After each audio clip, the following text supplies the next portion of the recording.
Régis Fassia, deuxième vice-président du Conseil national du patronat du Bénin, PDG du groupe Top Chrono, promoteur de Top Food et promoteur de Transporteo.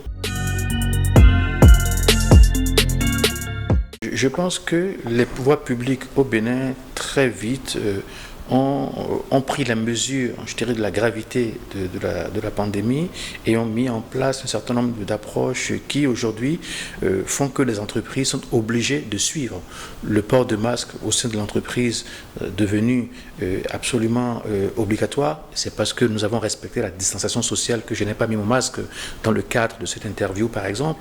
Et le télétravail, beaucoup d'entreprises ont mis en place le télétravail qui marche très très bien parce que nous avons un très bon débit d'Internet et tout ce qui touche la télécommunication s'améliore de plus en plus. Donc il y a tout un ensemble, je dirais, de facteurs de production qui facilite, je dirais, l'activité même en télétravail. Et en dehors de ça, eh bien, les entreprises ont pris la mesure de la situation, ont envoyé beaucoup de personnes en congé, peut-être parfois anticipés. Et puis, dans les différentes offres que l'État propose aux entreprises, eh bien, il y a le chômage technique. Le secteur du tourisme et de l'hôtellerie seront les secteurs les plus touchés. Bien évidemment, le secteur de la logistique aussi. Lorsque je prends par exemple une activité comme le transport express, habituellement c'était un vol par jour. Aujourd'hui, c'est peut-être un vol par semaine, avec une réduction drastique du volume aussi bien en import qu'en export. Les BTP, c'est pareil. Donc je pense que la plupart des secteurs, y compris même le secteur agricole, ce qui veut dire que de façon objective, eh bien, la plupart de nos activités économiques auront forcément, je dirais, un impact négatif face à cette pandémie. Je prends un exemple très simple. Par exemple, moi j'ai un client qui est une agence de voyage. De toute évidence, elles ont fermé. Et je crois qu'elles n'ont même pas le choix. Il faut des données statistiques qui tiennent compte d'un certain nombre, je dirais, d'indicateurs.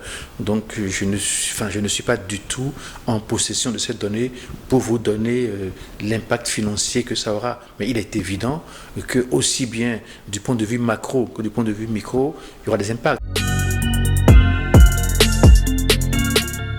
La première mesure, c'est une mesure d'atténuation. Et puis ensuite, il faut essayer de faire en sorte qu'on puisse véritablement accompagner les entreprises. On ne se sera jamais de dire aux banques que dans un contexte comme celui-là, qu'elles doivent faire preuve d'une très grande solidarité. Si pour cette circonstance, nous avons la possibilité de pouvoir bénéficier de garanties de la part, je dirais, de nos États, et bien naturellement, cette situation pourra être contenue beaucoup plus facilement. Et lorsque je vois la méthodologie absolument scientifique, absolument pertinente, je dirais, du Bénin, eh bien, ça m'a inspiré quelque chose. Ça m'a inspiré le fait que nous sommes en train de laisser à nos enfants, à la génération future, eh bien, un pays indépendant qui décide des choix stratégiques qui vont assurer son développement. Et ça, c'est la plus grande leçon et la plus belle leçon que moi, personnellement, je tire de cette pandémie.